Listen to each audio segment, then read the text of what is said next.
வணக்கம். Hi friends. நம்ம இன்றைக்கி பார்க்க போகிறது ஒரு கிராமத்து வைத்தியம். இந்த கிராமத்து மருந்தை பயன்படுத்தி சளி, இருமல், தும்மல், நாள்பட்ட சளி, மூச்சு திணறல், வறட்டு இருமல் போன்றவற்றை சரிப்படுத்தலாம். வாங்க மருந்து எப்படி தயாரிக்கலாம்னு பார்க்கலாம். 5 கிராம்பு,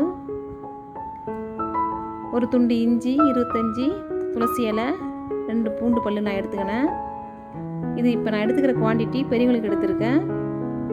சின்ன குழந்தைங்களுக்கு வீடியோட லாஸ்ட்டாக சொல்கிறேன். இப்போ நம்ம பூண்டை சுட்டு தான் இந்த மருந்தை ரெடி பண்ணணும். இப்போ நம்ம கிராம்பு பற்றி பார்க்கலாம். கிராம்பு செரிமானத்துக்கு மிகவும் நல்லது. இது ஜீரண சக்தியை தூண்டுகிறது. இதில் இருக்கிற ஆன்டி ஆக்சிடென்ட் கல்லீரலில் இருக்கிற நச்சுத்தன்மையை நீக்கி கல்லீரலை பாதுகாக்குது. இஞ்சியை பற்றி பார்க்கலாம். இஞ்சி வாய் தொல்லையை நீக்குது. இது பித்தத்தை வெளியேற்றுது. இஞ்சிக்கு எரிப்பு கொண்டாட்டம், எலுமிச்சம்பழத்திற்கு புளிப்பு கொண்டாட்டம்னு சொல்லுவாங்க. நம்ம எவ்வளோ கடினமான பொருளை சாப்பிட்டாலும் அதை செரிமானப்படுத்திடும் இஞ்சி. அதாவது நம்ம எண்ணெயில் செஞ்ச பலகாரம் சாப்பிட சொல்ல நம்ம இஞ்சி சேர்த்துக்கணும்னா அந்த பலகாரத்தை அது சீக்கிரமாக செரிமானப்படுத்திடுன்னு சொல்கிறாங்க. நம்ம சுட்டு எடுத்த பூண்டை தோலை உரிச்சு எடுத்துக்கின்னு பூண்டு, துளசி இலை, இஞ்சி, இந்த லவங்கம் எல்லாத்தையும் சேர்த்து நல்லா நசுக்கி எடுத்துக்கலாம். இஞ்சி நம்ம பித்த வாயுவை வெளியேற்றுகிறது.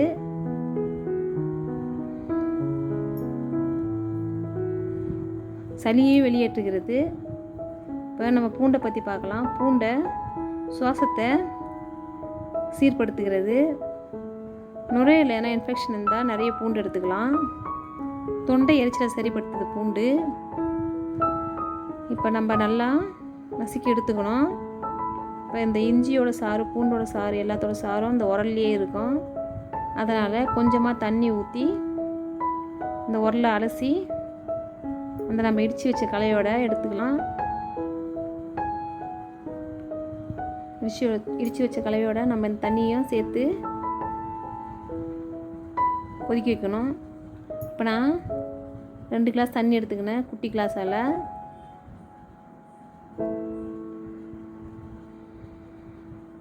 இது கிட்டத்தட்ட 150 ml இருக்கும். இப்போ நம்ம இடித்து வச்ச கலவையை அதில் சேர்த்து நல்லா கொதிக்க விடணும். 2 கிளாஸ் தண்ணி எடுத்தோம் இல்லையா, அது 1 கிளாஸ் ஆகிற வரைக்கும் நல்லா கொதிக்க விடணும். நம்ம பூண்டை பற்றி சொல்லலாம்.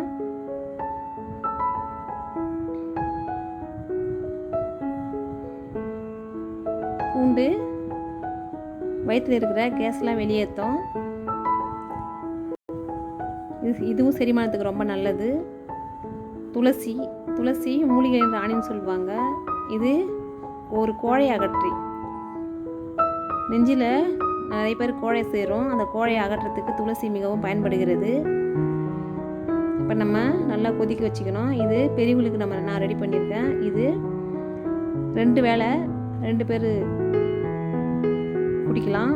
இப்போ சின்ன குழந்தைங்களுக்கு நம்ம ரெடி பண்ணோன்னா 1 லவங்கம், 1 பல்லு பூண்டு, 7 துளசி இலை, குட்டியுண்டு இஞ்சி துண்டு எல்லாத்தையும் நல்லா உரலை போட்டு நச்சு எடுத்து 20 ml தண்ணி வச்சு 10 ml கொதிக்கிற வரைக்கும் வெயிட் பண்ணி அதை நல்லா ஆற விட்டு காலையில் 5 ml, மதியம் 5 ml கொடுத்தா, இந்த மாதிரி 3 நாளைக்கு கொடுத்தா குழந்தைங்களுக்கு சளி தொல்லை இருக்காது. இப்போ நம்ம நல்லா கொதித்த தண்ணியை வடிகட்டி எடுத்துக்கலாம். நீங்களும் உங்கள் வீட்டில் யாருக்குன்னா சளி இருந்தால் இந்த மருந்தை ரெடி பண்ணி கொடுத்து பாருங்கள்.